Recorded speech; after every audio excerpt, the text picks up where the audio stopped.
తెలంగాణలో ఎమ్మెల్యేల party ఫిరాయింపులపై BJP focus చేసిందా? ముఖ్యంగా ఖైరతాబాద్ ఎమ్మెల్యే దానం నాగేందర్ పార్టీ మారడంపై కమలం పార్టీ సీరియస్ గా తీసుకుందా? దానంపై అనర్హత వేటు వేయాలని స్పీకర్ కు ఎందుకు ఫిర్యాదు చేస్తున్నారు? ఫిరాయింపులకు పాల్పడ్డ అందరినీ టార్గెట్ చేయకుండా కేవలం ఖైరతాబాద్ ఎమ్మెల్యేనే కాషాయ పార్టీ టార్గెట్ చేయడంలో ముఖ్య ఉద్దేశం ఏంటి? ఉప ఎన్నికతో తెలంగాణలో మరింత బలపడాలనేది కాషాయ దళం వ్యూహమా? దీనిపై పార్టీ వర్గాల్లో ఎలాంటి చర్చ జరుగుతోంది?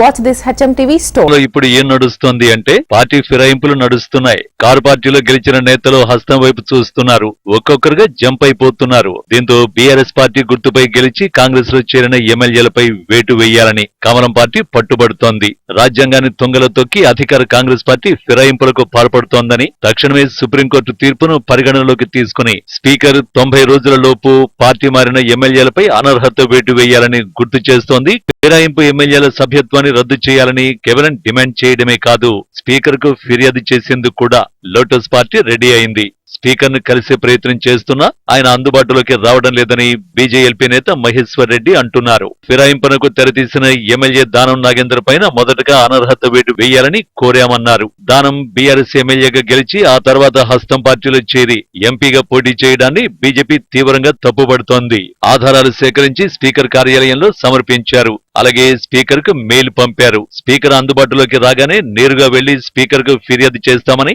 బీజేపీ నేతలు చెబుతున్నారు. ఎమ్మెల్యేలు వలసలు పోతే ఒక పార్టీ నుంచి గెలిచినటువంటి ఎమ్మెల్యే ఇంకో పార్టీలో వెళ్ళినప్పుడు వాళ్ళ ఇంటి దగ్గర సాగుతూ పోగొట్టమని చెప్పినటువంటి ముఖ్యమంత్రి గారు మీరు చేర్చుకున్నటువంటి ఎమ్మెల్యేల ఇళ్ల ముందు మరి ఏ రకమైన తప్పులు కొట్టాలని కూడా చెప్తే బాగుంటుందని తెలియజేస్తా ఉన్నాను. ఎట్టి పరిస్థితుల్లో ఎంకరేజ్ చేయొద్దని చెప్పి మీరు పిసిసి అధ్యక్షుడిగా గతంలో చెప్పినటువంటి మీరు స్వయంగా ఇతర పార్టీలోకి గెలిచినటువంటి ఎమ్మెల్యేలను మీరు స్వయంగా మీ చేతులతో కండువాలు కప్పడం, దాన్ని ఎంకరేజ్ చేయడం ఎంతవరకు సమంజసమని చెప్పేసి నేను అడుగుతా ఉన్నాను. డిస్క్వాలిఫికేషన్ పిటిషన్ ఇద్దామని చెప్పేసి స్పీకర్ గారి కోసం గత వారం రోజుల నుంచి ఫోన్లు చేస్తా ఉంటే స్పీకర్ గారు దొరకడం లేదు. ఆఫీసులో ఇస్తే చెల్లదు, నాకేమని వారు చెప్తారు. వారికి ఇస్తామంటే వారు ఇక్కడికి రారు.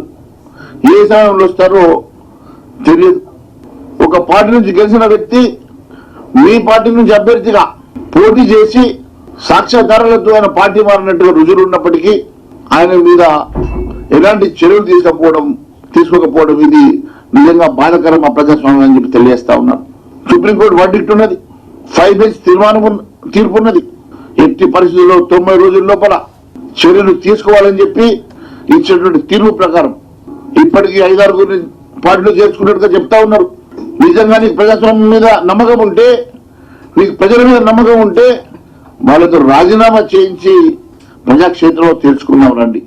దానంపై స్పీకర్ చర్యలు తీసుకుని పక్షంలో సుప్రీంకోర్టుకు వెళ్లి దానంపైన అనర్హత వేటు పడేలా చేస్తామని బీజేపీ నేతలు చెబుతున్నారు. ఫిరాయింపులను గతంలో కేసీఆర్ ప్రభుత్వం ఎలా ప్రోత్సహించిందో ఇప్పుడు రేవంత్ రెడ్డి సర్కార్ కూడా అలాగే ప్రోత్సహిస్తోందని, మొన్నటి అసెంబ్లీ ఎన్నికల్లో గులాబీ పార్టీకి ఏ గతి పట్టిందో ఇప్పుడు రేవంత్ రెడ్డి ప్రభుత్వానికి అదే గతి పడుతుందని కమలం లీడర్లు ఫైర్ అవుతున్నారు. ప్రజల సమస్యలపైన, ప్రజలకిచ్చిన హామీలపైన కాంగ్రెస్ ప్రభుత్వం దృష్టి సారించి పనిచేయాలని సూచిస్తున్నారు. బీజేపీ ఎప్పుడూ ఫిరాయింపులకు దూరంగా ఉంటుందని, ఒకవేళ ఇతర పార్టీల ఎమ్మెల్యేలు వచ్చినా రాజీనామాలు చేస్తేనే తీసుకుంటామని స్పష్టం చేస్తున్నారు. గతంలో బీఆర్ఎస్ నుండి వచ్చిన ఈటల రాజేందర్ ఎమ్మెల్యే పదవికి, పార్టీ పదవికి రాజీనామా చేస్తేనే బీజేపీలోకి తీసుకున్నామని గుర్తు చేస్తోంది కాషాయ దళం. అలాగే రాజగోపాల్ రెడ్డి ఉదంతాన్ని ఉదహరిస్తున్నారు. రానున్న రోజుల్లో ఎవరు వచ్చినా కూడా రాజీనామాలు చేస్తేనే పార్టీలోకి తీసుకుంటామని, ఇదే నైతికతను కాంగ్రెస్ పార్టీ కూడా పాటించాలని కమలం పార్టీ హితవు పలుకుతోంది. పార్టీల ఫిరాయింపులు తగ్గియాలి. పార్టీలు ఫిరాయింపులు చేస్తే మీరు రిజైన్ చేసి పార్టీలు చేరండి. అంతేగానే మనకు ఉన్నటువంటి ఒక 9th షెడ్యూల్లో ఉన్నటువంటి ఒక దాన్ని ఏదైతే మనకు వెసులుబాటు ఉందో దాన్ని వాడాల్సిన అవసరం ఉన్నది. మేము ఒక వ్యక్తి మీద కానీ ఇది కానీ మీ వ్యవస్థ మీదనే మేము కంప్లైంట్ చేయడం జరిగింది.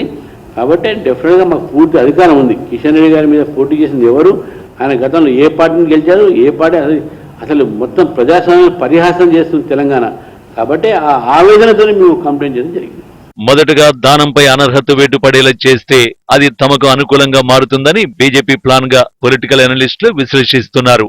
దీంతో పార్టీ మారిన మిగతా ఎమ్మెల్యేలపైన ఒత్తిడి పెరుగుతుందని బీజేపీ భావిస్తోందట.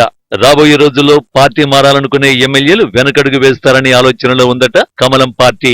దానం నాగేందర్ పైన అనర్హత వేటు పడితే ఖైరతాబాద్ నియోజకవర్గంలో ఉప ఎన్నికలు జరిగితే బీజేపీ గెలుస్తుందనే ధీమాను పార్టీ వర్గాలు వ్యక్తం చేస్తున్నాయి. సికింద్రాబాద్ పార్లమెంటు ఎన్నికల్లో కూడా ఖైరతాబాద్ సెగ్మెంట్ లో పోలైన ఓట్లలో బీజేపీకి మెజారిటీ వచ్చిందని నేతలు గుర్తు చేస్తున్నారు. ఈ ఉప ఎన్నికతో ఒకే దెబ్బకు రెండు పిట్టల్ని కొట్టొచ్చనే ఉద్దేశంతో కమలం పార్టీ వ్యూహాత్మకంగా ముందుకు వెళుతోంది.